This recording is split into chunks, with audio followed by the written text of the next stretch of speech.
Hey, welcome to an Image Coffee unboxing of the Flair 58 Manual Espresso Maker. We are so excited for this. We've been waiting for this day for a long time. Let's get into it. So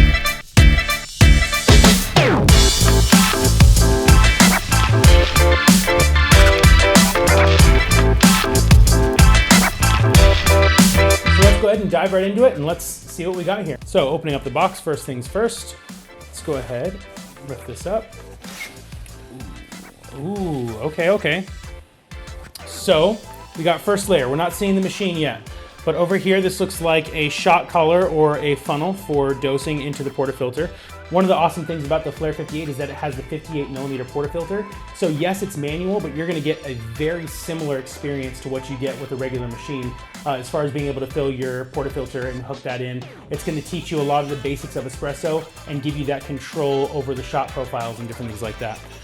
Drip tray for the bottom, power cord, very important over here. Ooh, it seems a little bulky because it's not a powered machine. It really just has a preheat for the unit so that the water doesn't have to go to touch cold metal.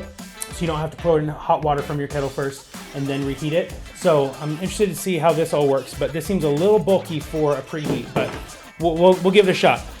Here we've got 2 Allen keys and some bolts. All right, moment of truth. Ooh, there we go. Get rid of packaging material. It has served its purpose. Oh, you guys, this is gorgeous. I want to play with this so badly. Okay, so up here, this is a puck screen. So this is actually something that has really taken off in the last few years. A lot of people are starting to use puck screens for traditional espresso machines like the ones you see behind me to rest this on top of their coffee. Now, it's not entirely necessary because regular espresso machines have a shower screen that distributes the water evenly over the puck, which is what this is intended to do. This does not have that same shower screen. So this is actually going to be crucial for this to get that really full flavored, even extraction all the way through the puck. So I'm glad they have that. It is beefy. It's branded, you got the Flair 58, but this is a thick puck. Water is not gonna drip through here unevenly at all. You're gonna get a nice, even extraction through your puck. So definitely like that. I am loving this portafilter. I love the wood handle. Yeah, man, this is gorgeous. The basket looks like it might be right on par, maybe a little small. Looks like it's probably about an 18 gram. You might be able to sneak a few more than in there, but more than likely you're gonna be able to get a 16. No markings on it, but ooh, dude. Yeah, that is even. Those are actually really similar to the VST basket. That is a really even precision basket. Even more precision than some of the other espresso machines you can get. Yeah, I'm excited to be able to use that. So, great portafilter. Just for comparison's sake, this is how it compares. We've got our Escasso back here. So this is the Escasso portafilter. Same exact size. Honestly, very similar. You might even be able to use these. In the review video, we'll let you guys know, but this is the Escasso bottomless portafilter, and this is the Flair 58. So different wood colors, but almost exactly the same. We've got our pressure gauge right here. This is awesome. This comes on the Pro version of the Flair, and then the Flair 58 obviously has this as well. This is critical. 9 bar is traditional espresso, what you're shooting for, but as I mentioned before, you can profile in your shot a little bit better when you have a manual machine.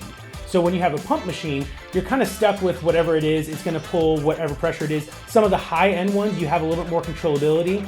But even machines like this, there's a ton of adjustability as far as temperature, pre-infusion. You can adjust the overpressure valve, all that stuff, but it's still not gonna get you that same control that you get with a manual espresso machine, where you can start the shot at 3 bar, wait for it to start pulling through, cram it up to 9 bar, and then as it starts backing it down as you go through the shot, that way you can get no channeling, even extraction, delicious flavor from your espresso. Here they actually give you a little tamper, which has a good weight to it, which is nice and even down here. I usually like a little bit more to push down on, but I feel like with this being more of a compact system, I think this is gonna be just perfect. Let's keep going here. So this is unique to the Flair 58. So they have 2 models, the Flair 58 that plugs in, and then they have the Flair 58X that does not plug in. So if you're looking for something just to be clean on a desk and you don't mind having to preheat your brew chamber before, that way the metal isn't cooling down your shot immediately, it doesn't help to have piping hot boiling water if the second you pour it into a thick cold metal thing, it brings it down to like 150 degrees. Without this pre-infusion chamber, you would have to preheat your chamber with hot water from your kettle beforehand, pull that shot through, then you can refill it and start brewing. So it just adds another step. I would recommend the Flair 58, just so you don't have to worry about that, especially if you don't mind a little bit of a cable. So this is your chamber. Like I said, it seems a little bit bulky, but you can still use this. It would probably be best for like a home coffee corner. If you're using one that's wired, you probably still could take it on the road, but it might be a little bit more of a pain in the butt. This does disconnect. They do say make sure that you disconnect this first before you start messing with this one right here. One thing they do make sure is to be clear on in the instructions. You can unplug it from here, you can disconnect this from here, but this is the most you will ever break it down. It will always have this wire dangling out of it. So you can't just pull this out and make it like the Flair 58X. You are stuck with it like this, which is fine. But this is a completely separate unit that is powered so that it can preheat the water. So that when you pour the water in, it can preheat the chamber and not cool down your water. Now, the pièce de résistance. Over here, always unplug before disconnecting. Good little note. We'll try and read that later and figure out what that means. All right. Here we have the main handle. Dude, look at this thing. This is a beast. So one of the things, if you guys are familiar with Flair, you'll notice that this is a lot longer of an arm than anything else. And that's because in order to get the 58 millimeter portafilter in here, you're gonna have to pull a lot more pressure through that basket, and you need a longer arm to be able to do that unless you're just Hulk over here being able to do it. But yeah, so this comes in just like this right here, and I assume that's what our little bolts are for, so we'll put this down so it doesn't fall. Let's go ahead and put this together so you can see the final product. Put this box out of the way. So, these bolts from before, these are the only 2 bolts that comes with it. We are going to go ahead and put these through the bottom and build our Flair 58. And voila, we are done. It is put together. I'm telling you guys, there's something awesome about the simplicity of this machine. You really do understand what each part is doing. And I feel like whenever you're learning a new skill, whether it's making coffee or really whatever it is, it helps you to understand what's going on kind of behind the scenes. And there is something mysterious about a huge semi-automatic espresso machine that's doing all sorts of things that you don't fully understand. With this, you can really understand exactly what's happening, how you're getting the extraction. You can actually feel the water going through the puck as you pull down the manual lever arm. So I've used this before, but I'm excited to use this one to play around with it a little more, to become an expert on this so we can share with you guys our honest opinions on what this is. This is not a sponsored video. Flair did not send this to us. We bought this with our own money. We do sell this on our site, but we're going to tell you our honest opinion of what it is and whether we think you should buy this at home. So with that, we have our brew chamber that we're going to go ahead and put in. We're going to take off our silicone gasket. We're going to pop this guy in right here. This goes here, and then this locks into place. You can kind of feel it snap in a little bit there. There is the other Allen key. For right here, you can actually see there's a little Allen that you can tighten this. So if it's not staying where you need to stay, then you can tighten this or loosen it to be able to get it out, which is nice. This is where your pressure will go. We'll go ahead and turn this around. Yeah, like I said, this part's annoying, but I feel like it's definitely worth it because I don't want to have to pull 2 shots for every 1 shot I want to drink. I want to be able to pop hot water in there and pull a shot through and be able to get my espresso quickly. But I'm an addict and I drink about 4 espressos a day. So that's me. Whatever you guys want, whatever fits your budget, whatever fits how you would use it, by all means, go for it. What we have here, we have our pressure gauge. The way that this works is you would want a gooseneck kettle. We have done it without a gooseneck kettle, and it's a pain in the butt. So buy a gooseneck kettle. Go to image.coffee, look up accessories, look up kettles, buy a gooseneck kettle because you'll be able to pour precisely into what you need right there. And a lot of the kettles that can control the temperature get you exactly where you need to be as opposed to just a close estimate. So this is not going to be a full review video. This is just an unboxing, but for those who want to stay and watch, we will pull 1 single shot just so you know what you're in for. This isn't going to be an in-depth review. We're just going to pull a shot from it so you guys kind of know how it works and how everything is. So like I said, this brew chamber, this water chamber has a hole straight through it, right? So I can see you. I can see you. So you do not want to fill this until your portafilter is inside. If you do, hot water will spill everywhere. So what you're going to do, you're going to take your 58 millimeter portafilter. We're going to use our Malkonig back here and grind up some coffee into there.